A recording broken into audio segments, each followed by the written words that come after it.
da tal da medicina integrativa, Exato, né? exato. Então é trazer a trazer. agricultura para esse mesmo nível. Eu também acho. Uma coisa é pôr o tecido para crescer.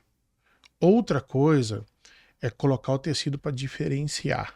É praticamente impossível. E de fato, aí pode ter alguém que fala, mas eu faço aplicação só de químico, mas não resolve o problema. Tá, mas porque a condição de cultivo lá do Rio Grande do Sul, pelo fotoperíodo que ele tem, eles vão ser mais responsivos à giberelina. Vale ressaltar aqui que quanto mais chuva ou menos chuva, o resultado do tratamento de semente ele muda. Muda. Né? Muda.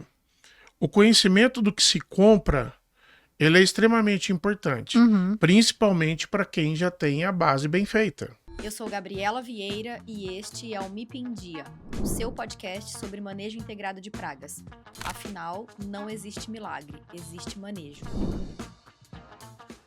Olá, pessoal! Sejam muito bem-vindos a mais um episódio do MIP em Dia. Como sempre, estou aqui com um convidado especial, mas antes de começar o nosso bate-papo, eu quero saber se você que está aí já se inscreveu no canal, já assistiu os outros episódios, compartilhou com as pessoas com quem você acha que merecem, né? Ouvir o conteúdo, dar os palpites, interagir aqui com a gente.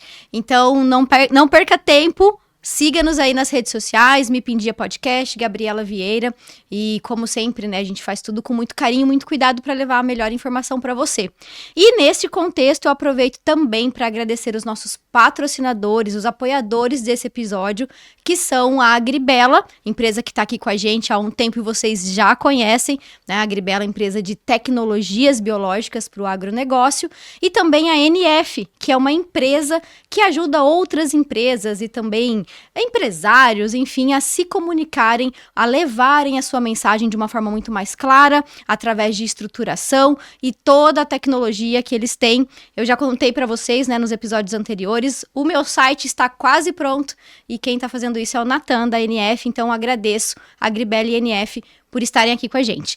E agora vamos lá, porque eu comentei aqui com o pessoal do estúdio antes de começar, né, a gravação, que eu estava ansiosa por esse episódio, porque quase que assim, eu convidei o convidado para ter uma consultoria, entendeu? Porque o cara, ele manja do negócio, eu não vou nem apresentar, vou deixar que ele se apresente. Então, com vocês, doutor, senhor Paulino, muito obrigada por ter aceitado participar aqui do podcast, é um prazer te receber. Eu que agradeço. Imagina. Eu não gosto muito desses prefixos, não. Mas foi por isso que eu falei agradeço brincando. Também. Bom, vamos lá, para o nosso público te conhecer. Perfeito. Você, né? Então, quem é Paulino? O que o Paulino faz hoje? De onde o Paulino veio? Tá. Paulino é filho de um produtor rural do sul de Minas Gerais, de Alfenas. Um médio produtor de café e um pequeno produtor de leite. Então, basicamente, cresci na roça. Tive o privilégio de estudar na Escola Agrotécnica Federal de Muzambinho. E muito do que eu carrego de prática e de lida, eu aprendi ali dentro. Sim. Terminei meu curso de técnica agropecuária. Fiz graduação, agronomia. Segui para fisiologia vegetal. E, posteriormente, segui para bioquímica e biologia molecular. Então eu tenho uma formação aí meia diferente, esquisita do tradicional. Inteira, né? Quando fala bioquímica já começa aqui o ciclo de Krebs e o ATP. Também. O NAD, não sei, misericórdia, o Leninger e tudo mais que a gente comentou um pouquinho. Eu tive o privilégio de trabalhar nos primeiros genomas brasileiros. Caramba. Então eu trabalhei no Xilela, trabalhei no Onça, que é o cana-de-açúcar. Sim. Depois trabalhei no genoma do milho, peguei um pouquinho do Xanthomonas e um pouquinho do genoma humano.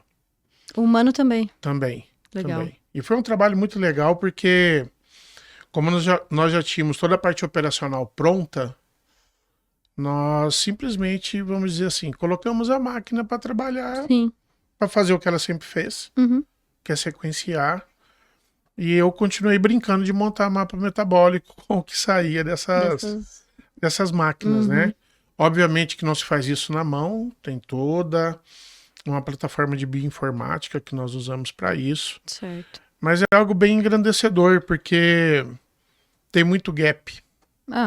Eu entendo, né, olhando de uma forma talvez superficial, que muitas das respostas que hoje a gente não tem e muitas das dúvidas, o que traz, assim, dificuldade em avançar, em manejo, em produtividade, vem daí, Com certeza. né?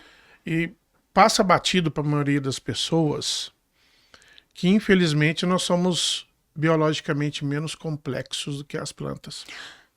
Paulino, e eu vou te falar, hoje, né, pela manhã a gente teve um treinamento ali, Sim. uma interação, e aí eu desconhecia, talvez em algum momento, algum professor pode até ter falado, mas a questão da quantidade Sim, é, de genes. de genes que as plantas têm comparados conosco, humanos. e aí proteínas, metade praticamente, né? Sim. E são os seres irracionais, imóveis que estão ali no campo. Eu acho essa a grande vantagem evolutiva delas, elas não precisam sair do local. É. Eu sempre brinco em sala de aula que toda vez que alguém encontrar alguma coisa errada numa moita, não reclama para a planta, porque não foi ela Não que foi fez ela aquilo. que fez aquilo. Aquilo é um herbívoro ou é um carnívoro que passou ali antes. Planta, ela é termodinamicamente muito mais ajustada do que a nossa. A quantidade de mecanismos que elas possuem as tornam mais eficientes. Tanto é que o processo de utilização energética de maior eficiência que nós conhecemos é a fotossíntese. Perfeito. Perfeito. Né? Uhum.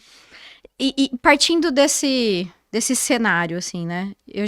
A gente já pulou da apresentação, mas assim que é bom, vai fluindo a conversa. E entendendo toda essa dinamicidade e complexidade. Onde é que está o nosso maior problema de produtividade hoje? Nós podemos avaliar isso, no meu ver, em vários pontos. Porque o ambiente de cultivo, nós conseguimos formatá-lo. Uhum.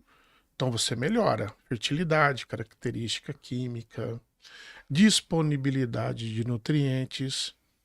Eu parto do princípio que hoje todo mundo quer trabalhar com plantio direto, fazer uma base boa, montar um perfil a médio prazo, que perfil de solo não é algo que se constrói da noite para o dia, e monitorar um ambiente favorável para cultivo. Até aí eu acredito que nós avançamos muito. E são, de certa forma, premissas. Sim. Então, imaginando que a base é bem feita, fez calagem, corrigiu o pH, equilibrou base, depois entrou com uma gessagem, desceu, formou perfil, corrigiu em profundidade com gesso, aí nós podemos começar a trabalhar no que eu chamo de ajuste fino. A planta, ela tem sido menos alvo de atenção do que o solo, na maioria dos casos. E isso me gera um certo desconforto como fisiologista, porque nem tudo que está no solo é assimilável na planta. Então tem aquele conceitinho que absorver é uma coisa, assimilar é outra coisa. E a gente pode até dar um passo anterior a isso, que nem tudo que está no solo está disponível à planta, né? Exatamente. Então são etapas, são degraus que a gente precisa... Essa relação do que se absorve, o quanto do absorvido se utiliza, ela tem sido menos observada. E aí chega a um nível de ser negligenciada? Em alguns casos, completamente. Em alguns casos, completamente. De nada adianta o produtor cultivar um híbrido, uma variedade na mão dele, com potencial produtivo altíssimo, se ele não conseguir fazer com que esse potencial se expresse. E aí, esse nível de complexidade, ele te dificulta, em alguns momentos, ao entendimento. Sim. Cada ano agrícola, ele propõe algo diferente. É sempre um ano desafiador, sempre atípico, mas cada um tem... Inclusive, eu acho que essa palavra desafiador, pegou muito moda, virou Aham. moda. Porque, que o ano vai ser desafiador por causa do El Ninho. Tá, mas o que você está fazendo Pra mitigar isso de alguma forma. para diminuir esse desafio? Sim. Porque o desafio para a planta é diferente do desafio para Com nós. certeza. Com certeza. E o que mais me intriga, pouquíssimas pessoas estão tentando compreender os processos vitais vegetais que levam a somente tolerância. Tá. Então, a planta tem um grau de resiliência, Uhum. mas é finito. Não existe uma planta camelo. Passou 60 dias sem uma gota de chuva, ela vai Ela vai morrer. Ela vai antecipar a senescência dela. Sim. Então, o que foi construído que permite ela tolerar, e eu gosto muito dessa palavra, tolerar melhor Os esse ambiente fatores adversos. adverso, seja ele abiótico ou Ou biótico. biótico. Então, cabe uma compreensão um pouco maior. Perfeito. E não falta ferramenta para uso. Tem demais. Falta talvez uma melhor integração, um melhor entendimento dessas ferramentas. O produtor está muito preocupado com o financeiro dele. E ele tem razão de estar Sim. preocupado. Então, você aí que está comprando ou já comprou para sua safra, todo mundo viu a dificuldade que foi esse ano a aquisição de fertilizante. Esse ano vai ser fertilizante. Há 2 anos atrás era herbicida. E vamos Daqui ter 2 diferentes... anos nós não sabemos o que vai ser. Sim. Então cada ano vai ser peculiar em alguma coisa. O que é pior? Isso é algo que eu sempre falo e às vezes dói um pouquinho. Uhum. É pior você deixar de investir ou investir errado? Uma pergunta talvez um pouco complexa, mas rapidamente eu acho que, Vai que economizar, não vai? investir errado é pior. Investir errado é pior. É. Você pega um ano difícil, com margem curta, como vai ser esse ano. Tem que ser muito cirúrgico. Você tem que ser cirúrgico e o que você comprar tem que ser assertivo na compra. Exato. Exatamente. Então eu penso que o conhecimento do que se compra, ele é extremamente importante. Uhum. Principalmente para quem já tem a base bem feita. O cara calcariou bem a área dele, tem um pH correto, tem uma distribuição de nutriente equilibrada, investiu em palhada. Então esse ajuste dele tem que ser: vamos preparar a planta para aguentar seca e calor? Sim. E o que ele fez nesse contexto? Quais são as ferramentas que o mercado propõe, que está na mão dele, Uhum.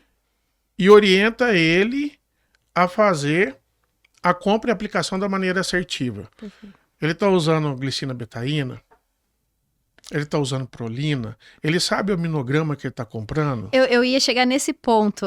Eu entendo, assim, de uma forma macro, que a maior parte talvez não tenha nem noção do que é um aminograma. Exatamente. Então, você chega numa betaína, o que é isso? O que isso faz? Onde é que é? É Pra onde herbicida, é que inseticida? vai? O que é? Né? Essa dificuldade ela é geral. Aham. Particularmente com relação aos aminoácidos, eu acho que já fizeram muita piada Uhum. em cima disso, sem saber realmente o que isso significa. Isso é muito sério. E nós temos diferentes aminogramas que podem contribuir para a planta vegetar mais, alguns para ajudar na indução de transição de fases, como vegetativo para reprodutivo, e outras para manutenção do reprodutivo. Uhum. Então você não trabalha o mesmo aminograma em todos Os períodos. da cultura. Ou seja, não adianta o produto milagroso ali Não que tem. vai ser utilizado no ciclo todo e que vai ajudar da mesma forma em todos os momentos. Milagre é para Deus. Nós não somos Deus, estamos longe de ser. O lema que a gente tem aqui, a frase do podcast, que eu desde o início, não existe milagre, existe manejo. Sim. Então, a gente precisa construir esse manejo e entender, né? Manejo é algo complexo. Muito, muito. E a decisão de compra, ela nem sempre vai conseguir adquirir tudo que o manejo necessariamente precisa. É uma questão de opção. De opção e talvez de prioridade também, Exatamente. né? Até enquanto você estava comentando, então, as premissas, né? Como nós dissemos há pouco.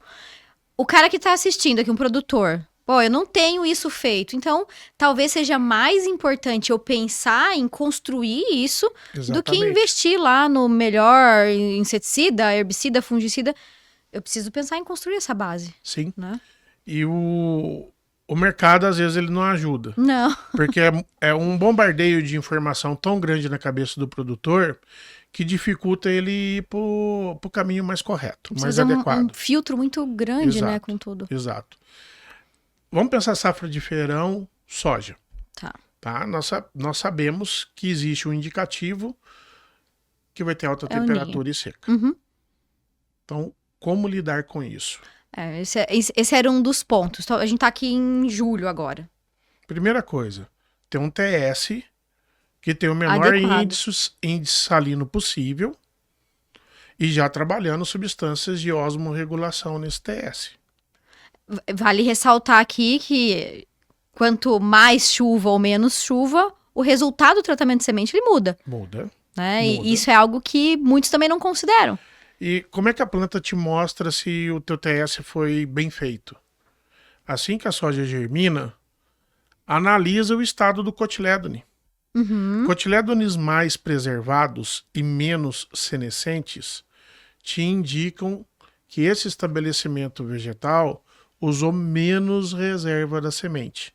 Ou seja, a planta se tornou autotrófica antes. Eu fiz recentemente um trabalho para uma empresa colaboradora do laboratório nosso lá na Universidade Federal de Jataí. Que cabe só falar que a gente não comentou no início, né? Não, Mas você é tranquilo. professor na Sim, Universidade eu de sou docente Jataí. da Universidade Federal de Jataí.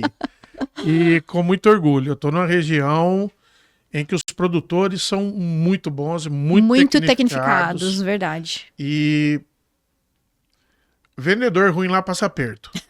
Vamos colocar dessa forma. Que bom.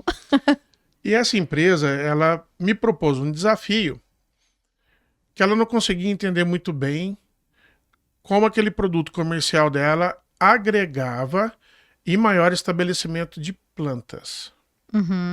Então eles tinham lá a receitinha de bolo deles. E eu sentei com eles e falei, olha, eu vou fazer algumas mudanças aqui para entender melhor esse processo. Quando a planta germina, tratada com essa substância, que é um hormônio vegetal, nós começamos a observar internódios menores e o lançamento de folha antecipado. Então veja bem, a semente para germinar precisa ter vigor, que é algo que às vezes passa desapercebido, apesar de algumas sementeiras bater muito no discurso do vigor. Germinar é uma coisa, ter vigor é outra. Sim. O vigor indica a velocidade que a mobilização de reservas aconteceu durante o processo germinativo. Quanto mais rápido isso acontecer, mais energia tem o embrião, mais cedo a planta vai emergir. Aí ela emerge de fora a fora. Padronizado. Que é a plantabilidade que alguns falam, não é só você ter uma semeadora que presta. Tem a semente de qualidade, Tem o que ter tratamento. semente de qualidade e um TS que funciona. Perfeito. Muito bem. Esse lançamento inicial de folhas, ele não vai fazer com que a rua vá fechar antes. Mas ele vai fazer com que a retroalimentação da raiz ocorra de forma adequada nesse estabelecimento. Entendi. Porque a planta Estamos não olhando. come, a planta bebe. Uhum. E ela bebe o que a solução do solo oferta para ela. Exato. O que a gente comentava, não adianta depois lá na frente querer trazer tudo via foliar, e, enfim, Exatamente. tem as contribuições, Com certeza. mas é ali de baixo que vem, Sim. né? E o que me dói é melhor ter uma raiz grandona ou é melhor ter uma massa de raiz inicial maior para explorar mais solo? Uma massa de raiz. Uma massa de raiz. Porque raiz lisa absorve muito pouco. O que absorve é secundário e pelo. Sim. Quantos produtores estão avaliando o volume de raiz inicial da sua lavoura? E eu vou mais longe. Para quem não fez uma segunda safra decente, como é que está o monitoramento dele? Ano mais seco, de macrofomínia, de nematóide. Porque o nematóide vai abrir a porta e a macrofomínia vai entrar. Com certeza. Tá tudo Tem matéria correlacionado. orgânica, você vai gastar com biológico no TS, mas tem como esse organismo sobreviver? Esse é um ponto, né, que a gente até comentou. Coloca 2, 3, 5 produtos biológicos diferentes, achando que não sabe o que faz o resultado, não tem comida para esse bicho, né, para esse bichinho.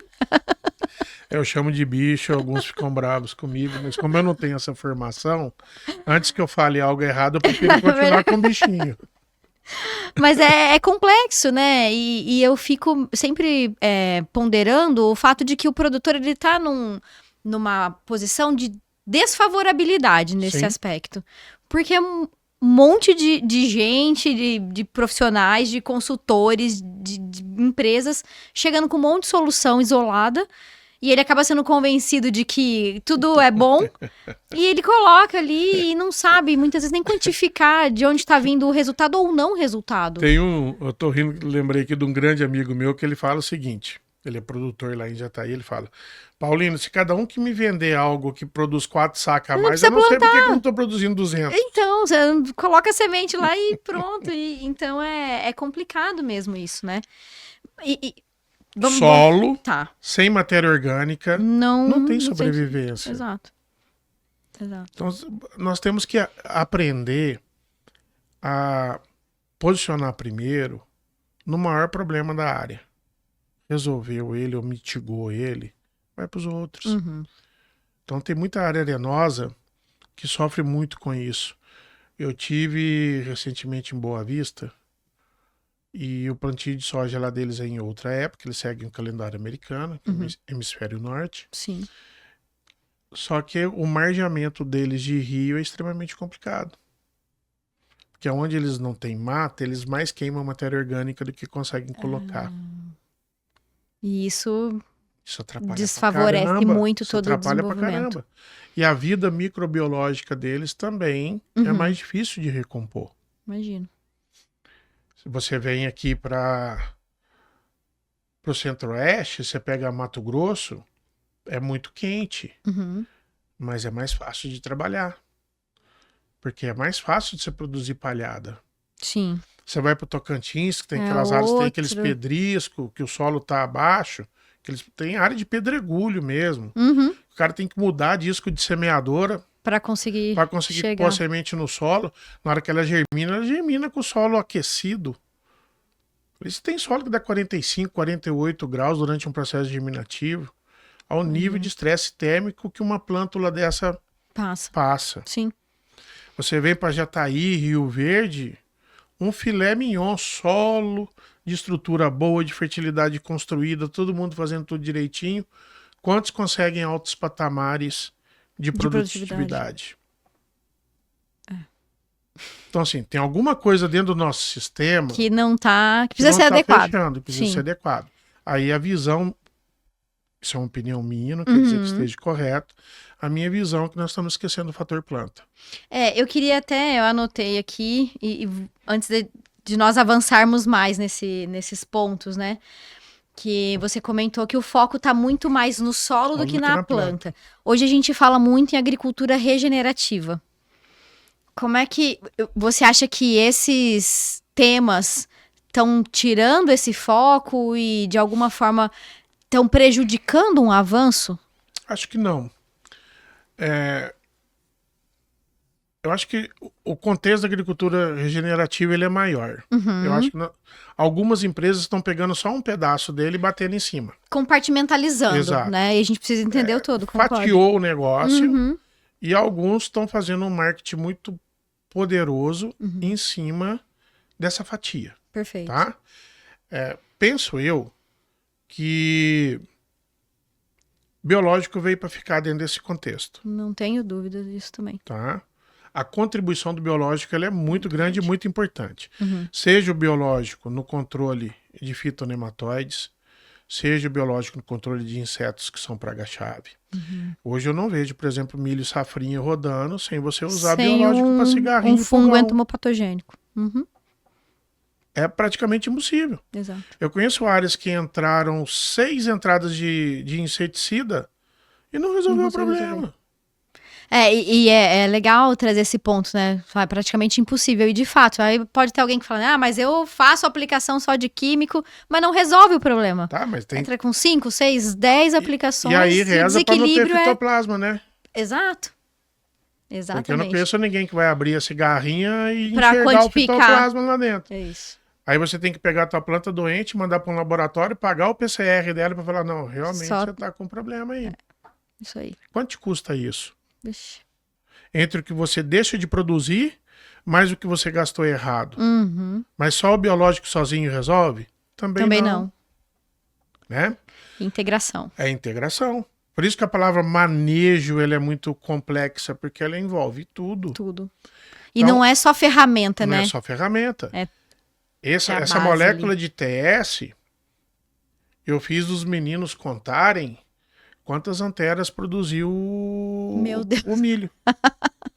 Então você imagina os meninos meus de TCC e iniciação científica sentados, o pendão do milho cortado em cima de uma mesa, contando. E eles contando para ver se dá diferença.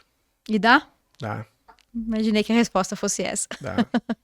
Então a capacidade de fecundação, ela vem no caso do milho pelo intervalo de florescimento dela. Esquentou, deu seca, existe um aumento no número de dias entre emitir as duas flores. A taxa de fecundidade fica extremamente comprometida. O cara abre a espiga lá na frente, tá cheio de falha. Não é culpa da lagarta, é que não teve polinização suficiente. Então, esse caráter de aumentar a resiliência de planta, ele está no aminograma que você usa.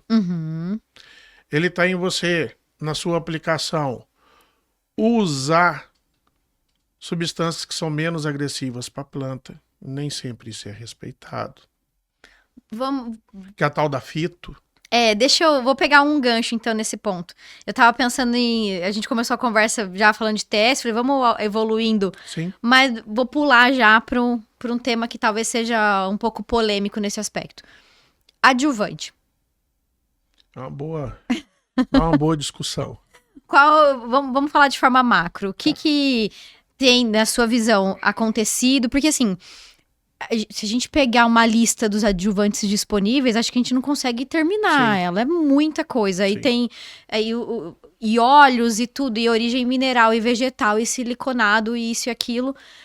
E se confunde muito, e talvez usa-se em algum momento sem necessidade, em outros deveria se mudar ali, né, a escolha. Qual que é a sua visão sobre a utilização de adjuvantes hoje na nossa agricultura? Se perguntar isso para um produtor de feijão, ele vai olhar para você e vai falar o seguinte: você quer que a minha planta sobreviva ou que eu torre ela? Eu conheço um pessoal que produz feijão colorido, cara suja, em Barbacena. Certo. E Barbacena tem uma característica que é muito peculiar deles. Eles têm muito aviário lá. Então não falta cama de frango para eles. Então a base deles é cama de frango. Então eles têm alguns problemas lá que são maiores do que os nossos, porque a planta vegeta demais. Porque aquela matéria orgânica toda pega muita água. As temperaturas são mais baixas por causa da altitude. Quando o feijoeiro começa a pegar a iluminação, que ele vai fechar a rua, as folhas aumentam, a área foliar, a folha de cima começa a sombrear a folha de baixo. Meu Deus.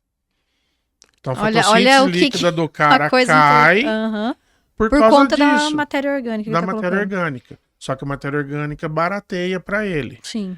E o que vem a mais de controle de insetos e de controle de doenças, justamente porque essa matéria orgânica carrega isso onde ela passa.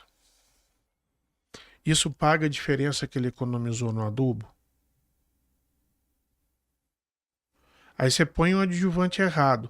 Ele dá uma tostada no feijão antes dele emitir flor. E ele é sensível pra caramba.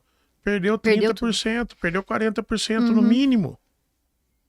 Nossa, a altitude é grande, mas esquentou 5 dias seguidos. Quantos por cento de flor abortou? O que você poderia ter usado para essa flor não abortar? Nós temos ferramentas para isso. Sim. Então aí eu vou entrar numa celeuma que é o seguinte. Nós temos bons adjuvantes. O que está faltando é meramente a pessoa saber se para aquele momento dele, ele precisa de um adjuvante mais agressivo ou menos agressivo. Se ele perdeu o time de entrada, doença está pegando. Ou ele tem um problema com a minadora ou alguma outra coisa que tem que ser mais urgente. Ele vai ter que ser punk. Sim. Ele vai ter que judiar um pouquinho mais da planta. Se ele planejou, ele não tem um aumento muito grande, nem de doença, nem de inseto, ele pode tirar o ele pode tirar o pé um pouquinho. E esse tirar o pé, a gente está falando não somente de volume utilizado. Exatamente. Mas também da escolha, o tipo, né? Que se usa. Eu sou um crítico muito grande de alguns óleos. Então, já que você tocou no assunto, eu não posso deixar passar, né? Isso não quer dizer, meus caros, que eu desconsidere o efeito benéfico desses óleos. Sim. Mas alguns óleos estão passando do limite. Eles estão descascando muita cutícula. Isso expõe a folha a uma radiação que você não tem o controle do sol, para você diminuir a intensidade de fóton. Com menos cutícula, ele tem menos proteção à energia que chega e a folha superaquece mais. E o cara não quer que dá fito. E aí, vou fazer uma pergunta aqui, tentando encaixar algumas ferramentas. Tá, eu tô estragando mais a folha, me fugiu o nome. Não é corroendo? Você tá lixando, Você tá escamando ela. Escamando a folha, perfeito. E isso faz com que ela fique mais exposta e tudo mais. Aí a gente tem, que inclusive a gente comentou um pouquinho hoje, um novo grupo, digamos assim, de ferramentas, são os protetores solares. Uma coisa consegue diminuir o impacto da outra. Eu consigo, vale a pena colocar, por exemplo, um adjuvante que seja um pouco mais agressivo junto com um protetor, enfim. Ajuda sim. Eu vou a petrolina praticamente todo ano. A intensidade de fótons de petrolina é muito maior do que a nossa aqui do Triângulo Mineiro, muito maior do que a do Centro-Oeste. Isso gera, principalmente em videira, lá um estresse gigantesco. Então eles já trabalham lá de forma corriqueira com esse tipo de substância. Só que você tem substância que interfere na fotossíntese, você tem substância que não interfere na taxa fotossintética. Falando dos protetores. Dos protetores solares. E alguns protetores solares, por exemplo, o Kaolin, que ele é branquinho. Eu ia falar dele mesmo, porque eu acho que é o mais conhecido, mais usado, talvez, é o mais né? comum, né? O Kaolin realmente deixa a folha branquinha. Isso. Aí o pessoal fala, ele não interfere na fotossíntese. E eu não tenho dados de IRGA para poder mostrar que interfere ou não. Mas a deposição por cima ajuda no arrefecimento da temperatura foliar. Mas e a troca gasosa, como é que ficou? Você pega uns que são transparentes, eu trabalhei com um que chama Vapor Guard. Vapor Guard. Ele é de uma empresa americana que chama Uber. E o Vapor Guard, ele é transparente. Ele deu 20% a mais de transpiração na planta durante o dia. Mas ele não diminuiu a temperatura da folha, para as condições de Jataí. Então, cada um vai ajustar de um jeito. Entendi. Então, você não tem uma receita para você usar o A, o B ou o C que ele vai te resolver o problema. Não dá para falar assim, o que fica branco é melhor com o que fica transparente. Isso não é uma... Não dá. Isso para mim é mais uma estratégia de marketing do que dados científicos que possam reportar isso com fidelidade. Mesmo porque a gente tem protetores que vão formar uma barreira física. Sim. E outros que têm ali, eventualmente, alguma substância que podem interagir com a planta de outras maneiras, né? Inclusive, nós temos adjuvantes hoje que ele hipermeabiliza a folha para ele manter residual do ingrediente ativo por mais tempo na superfície. Você usa um adjuvante desse. e coloca junto com ele um siliconado para poder espalhar bastante. Como é que fica essa mistura? Se um é para fixar e o outro é para espalhar. Então, a mistura de tanque, ela é muito complicada. Uhum. Porque, infelizmente, e acho que tem até uma certa razão de ser dessa forma, o pessoal põe 12, 14, 16 substâncias diferentes no mesmo tanque. Ele vai ter que entrar 10 vezes a mais na lavoura? Não vai. Não vai. Mas precisa fazer desse jeito? Também não precisa. Porque é quase impossível nós termos... Alguma coisa vai dar pau. Exato, não vai funcionar tudo. Alguém vai ficar prejudicado de alguma forma e falar assim, não, então a pesquisa resolve isso e faz os testes de compatibilidade, mas é impossível fazer todas as combinações de todos os produtos, não tem como. Não tem como. É muito complicado. Teve uma vez, me ligaram, eu saí de Jataí para poder ajudar um produtor que teve uma lavoura intoxicada por boro. O menino lá da máquina dele errou a dose. Em 1,0. Só, mas vai ser só um 0, professor. Ué, em vez de pôr 30, depois 300. Imagina. Então é pouca coisa que ele errou. E o boro dentro da série litrófica, ele é o segundo. E isso causa um problema, porque ele desbalanceia todos os nutrientes que vão ser assimilados e absorvidos a seguir. Misericórdia. Conversa vai, conversa vem, andei, visitei a lavoura e tal. Aí eu perguntei pro gerente da fazenda dele, tem alguma usina aqui perto? Ele falou, tem. Eu falei, então vamos lá comprar açúcar correndo. Ele falou assim, você tá louco, né? Vamos pulverizar açúcar cristal na soja. Eu falei, ela não tá produzindo carboidrato. Essa soja sua... tem que dar comida ela pra tá ela. com 3 trifólios. Num sol quente desse daqui. Estômago travado e sem entrar nutriente, porque ela tá intoxicada. Como é que você quer que esse negócio sobreviva? Exato. Aí fez a conta, teve que comprar uma carreta de açúcar. Aí quase caiu para trás. Vai resolver o problema. Mas o que nós fizemos? Pegamos um aminograma com um teor de ácido glutâmico maior para fazer essa soja vegetar. Colocamos a fonte de carboidrato com o aminograma e parcelamos o potássio posteriormente. Para o potássio fazer a entrada dos outros nutrientes à medida que esse carboidrato era consumido para lançar trifólio novo. Caramba. Então não foi uma estratégia que o Paulino pensou, porque eu tinha colegas que estavam comigo. Tá? E a junção de diferentes conhecimentos, diferentes áreas. Perfeito. Então não se constrói nada sozinho. Com certeza. Porque, querendo ou não, você tem outras áreas de conhecimento que sempre vão te corroborar com um resultado final mais assertivo. Exato. E essa área produziu lá no final 4 sacos a menos por hectare. E passou por um estresse super agressivo ali. Que ele entrou com a capina química e em seguida ele intoxicou com o boro. Meu Deus. E até essa questão de intoxicação e de aplicações na planta sob estresse, né? Também falamos sobre isso. É muito complicado, porque a planta é estressada. E aí vai lá e tucha comida, coisas você nela. Põe 50 coisas diferentes nela na semana. Ela não sabe. Então, assim, produtor não erra nisso, pelo amor de Deus. Atenção, mensagem importante. A planta funciona com balanço hormonal. Tá. Toda vez, provavelmente é o caso desse ano, secou e esquentou, ela vai aumentar o teor de um fito-hormônio que se chama ácido abscísico. O que o ácido abscísico faz na planta? Ele trava tudo, não é só estômago, não. Para. Fala assim... Só sobrevive. Exato. Pensando em soja, e a soja sofre muito com fotorrespiração, o ABA tem um papel importante, porque não entra mais CO2, não tem água translocando. Ela vai funcionar com o oxigênio que está dentro do tecido.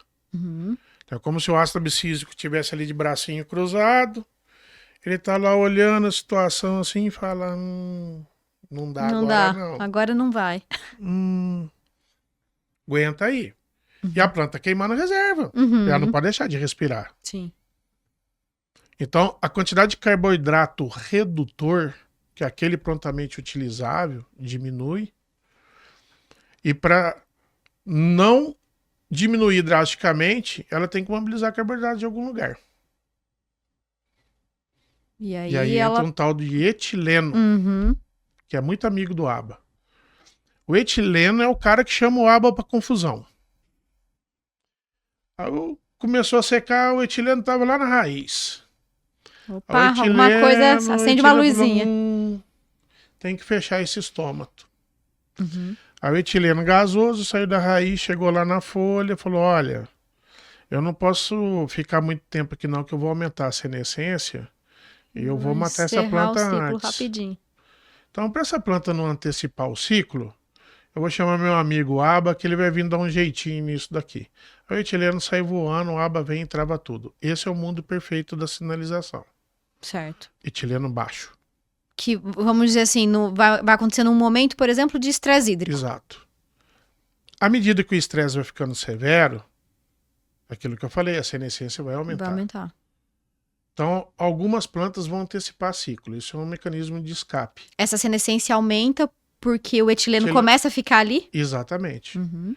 Então, a raiz produzindo mais etileno, quando ela inicia a senescência da folha, a folha produz também etileno, E aí que vai para o terço médio e que depois vai para o terço superior. Perfeito. Então, o número de dias em enchimento de grão diminui. Uhum. Quem plantou há 3 safras atrás cultivares que eram muito precoces sentiu isso na pele. Eu andei em lavoura de uma determinada cultivar que é muito usada na minha região. Uhum. A safra anterior da seca ela estava dando 80, 85. Na seca. Caiu para 60, 55. Justamente por conta dessa questão do ciclo. Por causa da questão do ciclo. Monitorada pelo etileno e pelo ABA. Uhum. Nós não temos como fugir dos dois. Certo. De modo recente, nós descobrimos que existe uma outra classe de fitohormônio muito jovem, chamada bracinosteroide. Uhum. E os bracinosteroides têm contribuído sobremaneira para o aumento dessa resiliência em tecidos vegetais. Estresses. Então, nós temos resultados muito promissores com o uso de bracinolídeos já em produtos comerciais. Certo. Isso já está como ferramenta disponível. Tá? Podemos abrir um parênteses aqui? Qual é, e a gente já comentou sobre isso, mas acho que é algo interessante de trazer para o nosso ouvinte, porque quando a gente fala de estresse abiótico, principalmente, 2, 3 anos atrás, veio o tal do Bacillus aryabhatae, né? E foi um boom, e toda a questão de auxílio que ele traz nesse sentido de estresse. E agora você traz os bracinolídeos de forma geral. Eles funcionam da mesma forma? O que tem de diferença, objetivamente, entre um grupo e outro? A produção de indólicos ela é sempre muito bem-vinda. E os organismos biológicos produzem esses indólicos. Uhum. Até que está cheio de dados positivos mostrando isso. Tá? Isso é um fato. Quando a gente fala arquitetura radicular, o bracinolídeo ele tem um mecanismo independente da auxina. Uhum. Então ele realiza morfogênese de sistema radicular independente do teor de auxina. Isso é extremamente novo. Eu tenho dados, obviamente, não publicados sobre isso, que uma coisa é pôr o tecido para crescer. Outra coisa é colocar o tecido para diferenciar. E plantas tratadas com bracinosteroide têm maior volume de raiz e têm maior quantidade de feixe vascular. Ela diferencia mais. Diferencia mais. Então, o aspecto da diferenciação, da morfogênese, às vezes ele passa batido, porque isso é uma questão conceitual. Sim. Porque colocar só raiz para crescer, você põe ácido endobutírico no teu TS. Mas vai embora. Vai crescer. Mas só crescer resolve? Como é que tá essa transição para pegar da velocidade de distribuição, de pegar água e nutrientes do solo e jogar para a parte aérea? Número maior de feixes e feixes de menor calibre vão fazer essa distribuição mais rápida. Então é muito importante se atentar que às vezes você não vê não enxerga Uhum. o que tá te dando a resposta. Mas essa resposta tá ali dentro. Tá ali dentro. Uhum. E eu levei 2 dissertações de mestrado para poder Chegar a essa conclusão. chegar a essa conclusão. Aí eu peguei isso no in vitro, Uhum. e E joguei pro campo. Tá. Quando eu joguei pro campo, eu vi a resiliência aumentar. Então, você olha por fora, você não vê a diferença. Mas, anatomicamente, muda. É o ajuste fino que É a o gente ajuste comentou lá no fino, início do exatamente, episódio, né? Exatamente. Outra coisa que tem muito me chamado a atenção Uhum. é o papel de citocininas. Citocininas não são a mesma coisa. Uhum. Eu era estudante de mestrado, faz muito tempo isso, viu, gente? Era estudante de mestrado e tinha uma revista que eu gostava muito, gosto muito dela até hoje. Eu estava na biblioteca folheando ela e achei lá um trabalho de uma determinada citocinina que ela muda a quantidade de ovários produzidos pela soja. Trabalho do professor Nigel. Realmente ele era diferente. Uhum. Aquilo passou. Estudante de mestrado, terminou o doutorado, trabalhei muito tempo com cana-de-açúcar, no sudoeste de Minas, em Passos. Aí quando eu vi, eu caí em Jataí, 17 anos atrás. Uhum. E eu peguei a transição da anta, que era uma dominância apical absurda, com a população de 400 mil plantas por hectare, que nematóide detonou ela da noite pro dia, que virou um fubá. Aí passei pela transição da Monsoy, da primeira leva da Monsoy, e já na Monsoy eu brincava com citocinina, com ela fazia o que eu queria. Uhum. Depois entraram os materiais GDM Brasmax, que são mais difíceis, porque eles não têm uma dominância apical tão grande quanto eram os materiais mais antigos. Você não consegue essa consegue resposta, isso tão vamos dizer assim, fácil. facilmente. Eu passei 12 anos para entender que existem 2 classes de citocininas diferentes. Uhum. E que uma classe de citocinina ela é mais ativa no vegetativo e uma outra classe diferente de citocinina é mais ativa no reprodutivo. Uhum. E isso me levou isso me conduziu a mostrar que a capacidade de engalhamento não é só quebrar a dominância apical, é ter capacidade de morfogênese. E essa morfogênese da citocinina é insubstituível, porque a relação auxina-citocinina para a raiz Que no vai primeiro fazer momento, Uhum. onde tem mais auxina que citocinina, a Depois ponta da você raiz produz inverte. citocinina, joga para cima, passa a ter mais citocinina do que auxina na parte aérea e a planta engalha. Uhum. Aí tem gente que faz isso hoje com ácido carboxílico, tem gente que faz isso hoje com próprias citocininas, e nesse screening eu vi que uma citocinina Não é que é tudo igual. muito boa no vegetativo, ela não Não vai presta responder da mesma forma no reprodutivo. E qual que é o maior problema disso? Relação dela com quem? Quem que é o fofoqueiro da turma, que é o volátil? Etanol. O etileno. Etanol. Corta essa parte. O etanol. O etileno. O etanol só, etanol só depois das 21. O etileno. O etileno. Uhum. Então, essa relação auxina-citocinina, a auxina induz muito mais o etileno do que a citocinina. E esse papel da citocinina na relação fonte-drena ele é importantíssimo, porque ela consegue aumentar o número de dias de enchimento de grão. Aí a massa de 1000 grãos aumenta, vai aumentar e você consequentemente vai produzir mais. produtividade aumentada. Eu pergunto, quem está usando isso? Da forma devida, da forma correta. Tá cheio Quem sabe disso, né? Tá cheio de produto bom no mercado, mal posicionado. Sim. A gente costuma ouvir e falar muito, né? Que não existe produto ruim, existe produto mal posicionado. Isso às vezes queima até o produto na largada. O grupo, exatamente. Então eu tenho tido muito cuidado, porque nós que estamos na pesquisa, verdade absoluta não existe. Uhum. Hoje está muito claro que há 10 anos atrás, 20 anos atrás, estava muito claro que quem fazia morfogênese de raiz era só a auxina. Uhum. Hoje nós sabemos que não é só ela é importantíssima. Ela não Faz perdeu, parte do processo, mas não leva... mas a morfogênese, aparentemente, ela precisa do balanço hormonal com o Entre- bracino para poder acontecer. Sim. Caramba, que complexidade. É a mesma história do pendão, das anteras, que eu fiz os meninos contar as anteras. Porque o bracino ele foi descoberto na inflorescência masculina. Eu falei, poxa, mas será que não está interferindo em polinização? Porque a soja e o feijão que são autógamas não tem tanto problema. Abril está polinizado. Sim, aí você Mas pega e polinização aberta? Aham. Então, são pequenos fatos. Perfeito. São pequenos que no somatório dele, ele vai te entregar um resultado melhor lá. Serve para todo mundo que eu tô falando? Não. Não. Porque a condição de cultivo lá do Rio Grande do Sul, pelo fotoperíodo que ele tem, eles vão ser mais responsivos à giberelina. Uhum.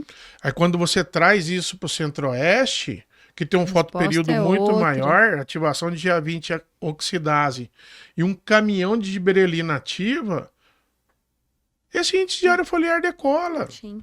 Aí ninguém entende porque que a folha tá fininha e grandona. E a outra tá grande. É.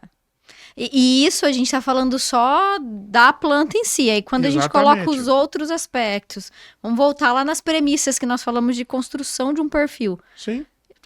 Com certeza tudo isso vai interferir Como nas é que respostas. distribui elemento imóvel para uma planta de índice de área foliar grande? Aí você pega a maioria dos solos brasileiros com 0,3, 0,2 de boro. Aham. E Nós precisamos como jogar é isso que, para 1, para 1,2. como é que eu vou fazer esse ajuste, né? A rocha mãe, que é o quartzo, já é paupérrima. Uhum. O povo de Pós de Caldas fica bravo comigo? Não, lá tem bastante por causa do basal de olivina. Algumas terras do Rio Grande do Sul. Mas é muito pontual, Mas né? é muito pontual. Aham. Meu Deus, Sabe? quanta coisa. Você não pode pensar De forma isolada. de forma isolada. Construir o manejo, preparar a sua planta, é muito importante. Sim. Pô, vai secar, pega o aminograma que tem mais glicina, tem mais prolina, Uhum. hidroxiprolina, para a planta vegetar menos, para ela ter mais efeito tampão. E aí, com 1 hora de conversa, eu faço assim, né? Quantas vezes eu já escutei, e nessa safra, inclusive, pessoas... Não, esse produto aqui, ó, você compra ele e você aplica em tal estágio que vai resolver o problema, a planta vai ficar... Vai tolerar e vai estar mais resistente aos fatores de seca e tudo mais. Eu tenho o privilégio, isso é privilégio. Uhum. Eu tenho o privilégio de rodar o país por algumas companhias que eu faço desenvolvimento de produtos para eles. Uhum. E a minha apresentação, na segunda frase, no segundo slide dela, tá assim: não tem milagre. Não tem milagre. São privilégios de conhecer pessoas muito assertivas. Uhum. Eu conheci um produtor e o filho dele no Paraná. Uhum. Eu escutei dele o seguinte: professor, nós passamos a nossa vida inteira na nossa propriedade construindo o perfil de solo da maneira correta. Os meus vizinhos estavam comprando terra em outros estados.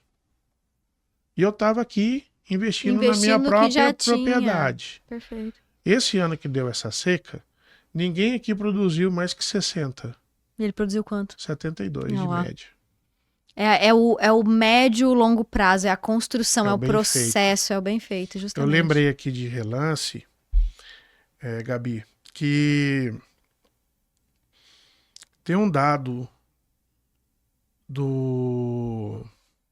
de um colega pesquisador que ele mostra que o sistema só começa a devolver quando você começa a investir em palhada, manutenção. São anos. 9 anos. Então, 9 anos. tem um trabalho da Embrapa Soja, eles já estão com 25 anos Isso quase. começou com o Djalma lá atrás. Isso, justamente. E agora o De Biasi, que eu acho que tá na frente, o Henrique. Tá. E mostra, não é, gente, é uma construção, né? Como é que você quer o resultado? Eu tô tentando lembrar o nome desse pesquisador, que ele era da Fundação, se não me engano, Fundação MT, e ele trabalhou muito com o Djalma. E eu tô sendo injusto aqui, não lembrar o nome dele, peço desculpas. Depois, quando você lembrar, a gente coloca na descrição do Tá. episódio. E esses dados dele é muito claro.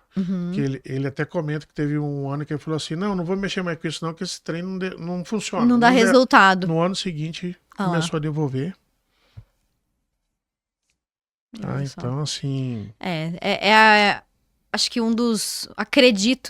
acredito que um dos grandes males, não só na agricultura, né, mas da humanidade como um todo, é o imediatismo. E dados como esse mostram isso, né? A pressa não é inimiga só da perfeição, não. É inimiga de tudo. De tudo. É isso mesmo. De tudo. Não podemos ser tão imediatistas assim. Muito bem. Passamos já. Eu não perguntei nem metade do que eu queria perguntar. Então já vou deixar o convite para outros episódios. Com certeza. Mas não encerramos ainda. Tem um quadro aqui no podcast que chama Visão MIP 2035, onde o agro do futuro resolve um problema de hoje. Então, Só isso? Só isso, é só isso. Assim, de bate pronto. Em 2035, o que nós não teremos, ou qual a sua vontade, né, a sua expectativa de que nós não tenhamos um problema que a gente tem hoje? Em relação a quê, né? Qual é este problema? Vai ser difícil, hein? É que tem tanto problema, é difícil escolher um, né? Eu acredito que nós teremos uma redução muito significativa de áreas com milho e feijão. Milho e feijão? E soja? A soja ela vai sentir menos, porque nós colocamos a soja na safra de verão, onde a oferta de luz, de água, é a maior. Temperatura sempre é melhor. Tá. A brincadeira da C3, que é manca, precisa mais de ajuda do que a C4, que é um avião. Uhum. Então, eu sempre brinco que um é o Fusca e o outro é a Porsche. Entendi. A base da construção é a mesma, o funcionamento não totalmente diferente. Você pôr uma Porsche para tirar 0,1 segundo, é muito mais difícil do que um Fusca tirar 10. Sim. Eu acredito que isso vai nos levar impreterivelmente a fazer um ajuste de manejo que hoje ele não é corriqueiro. Nós vamos ter que aprender a avaliar a planta por metabólito. Nós vamos ter que começar a entender melhor quais são os gatilhos que os vegetais possuem para sinalizar que a situação não está boa. Nós já fazemos isso com o exame de sangue. Perfeito. Agora, alguns... Malemar, vamos dizer assim, né? Porque também a gente até comentou, acho, não sei se foi ontem, na nossa interação, enfim, da tal da medicina integrativa, né? Exato. Então é trazer a agricultura para esse mesmo nível. Eu também acho. Né? E isso não vai demorar muito, não. Enquanto você falava, eu falei em metabólito, eu já levei para o metabólito como produto a partir dos biológicos e tudo mais. Então talvez sejam... ferramentas ou processos que se complementem. Bom, a gente já sabe como é que é o do micro-organismo. Exato, agora é endógeno da planta. Isso. Eu acho que esse é um dos nossos grandes caminhos. Nós estamos falando muito hoje em peptídeo, em sinalização. Vai estar presente. E a grande ferramenta nossa para sobrevida de biológica, etc. Eu acho que os nanoparticulados, eles vão entrar com muita força. Eles vão fazer uma abrangência que até então nós não tínhamos, tanto no nutricional quanto no biológico. Vai ser a próxima revolução? E eu acredito que sim. Legalmente falando, tá? Eu tenho trabalhado com uma classe que chama zeólitas. Zeólitas. São algumas partículas nano, mais voltado para nutrição. Certo. E as respostas são muito boas. Sensacional. Agora, pôr escala industrial nisso... É um passo vai demorar um pouco. Talvez demore. Mas a análise de metabólito vegetal, ela tem que acontecer. Perfeito. E nós já temos ferramentas de avaliação. Comercializar é fazer com que isso chegue a um preço aceitável para quem precisa. Porque aí você consegue ter uma análise da planta. Sim. Aí você consegue socorrer ela melhor. A partir do momento que você enxerga o problema, você consegue atacá-lo com uma precisão maior. Você só trata aquilo que você conhece, com certeza. É a base, a casinha do MIP, né? Que traz muito. É taxonomia. Qual é o inseto? Exatamente. O que você quer combater, né? Muito bom. Olha, adorei o bate-papo. Passou rápido. Muito rápido, muito rápido. Eu espero que você tenha gostado tanto quanto eu gostei. E com certeza, quando eu retornar a Uberlândia... Já tá marcado, ó. Toda vez que o Paulino vier a Uberlândia, uma gravação de podcast. E eu eu queria ter talvez trazido um pouco mais, mas que a gente foi envolvendo tanto no assunto, mas a questão dos próprios inseticidas. Sim. Né? O inseticida, o que tem de relação residual do produto com a fisiologia da planta, enfim, Perfeito. É um mar, um oceano azul para desvastar. Tem muita coisa para ser conversada. E sempre no contexto científico. Sim. Sem contexto comercial. De achismo e comercial. Perfeito. Porque o comercial, ele faz parte, ele é importantíssimo. Mas ele tem o seu momento, né? Mas ele tem o seu momento. Perfeito. E eu que achei que depois que eu quase peguei DP em bioquímica, nunca mais ia falar dessas coisas. Oh, meu pai, mas tá bom, tá bom. Não tem como fugir. Não tem. Olha, rodei. Tô aqui de novo. Eu que trabalhei nos OMA da vida, teve um dia eu perguntei para um professor meu de físico-química, professor Carlos Sampaio Bonafé. Falei, professor, quando nós nos encontramos termodinamicamente iguais em catabolismo e anabolismo? Ele parou, deu uma pensada, olhou para mim e falou, poucos segundos após a morte. Porque ou o sistema trabalha devendo para ele funcionar, ou ele trabalha sobrando para poder funcionar. Imediatamente ali após ele tá equilibrado. Ele até pode ficar equilibrado, mas é tão rápido, porque é uma balança que faz os dois lados. Se sobra, engorda e armazena. Sim. Se não sobra, não tem armazenamento. Perfeito. Então nós queremos plantas produtivas. É isso aí. Plantas que armazenam. E é isso que enche caminhão, é isso que dá dinheiro e é isso que alimenta a nossa balança comercial, porque querendo ou não, o superávit é o agronegócio. É isso, é o agro. Fechou com chave de ouro. Muito obrigada. Eu que agradeço. Tem um tempo aí para você falar um tchau pro nosso ouvinte, deixar uma mensagem, não sei. Eu só queria dizer o seguinte, para todos os envolvidos na cadeia produtiva brasileira. Nós somos exemplo mundo. Tem coisa para resolver? Tem. Podemos melhorar? Podemos. Mas você pega a cadeia produtiva inteira, nós somos muito bons. Tá? Então nós temos que diminuir essa síndrome nossa de cachorro vira-lata. Isso aí. Primeira coisa. Segunda coisa, momentos bons e difíceis sempre vão ter. No momento difícil, recua. Investe menos, mas investe certo. Isso. Porque não queira dar o passo maior que a perna. Exato, né? Isso vai te dar sobrevivência pro mercado. Isso. O mercado, ele é global. Nós somos um pedacinho dentro do globo. Tá? Então fica aqui a mensagem. Erre menos. Quanto menos errar, mais vai sobrar. Com certeza. Excelente. Muito obrigada.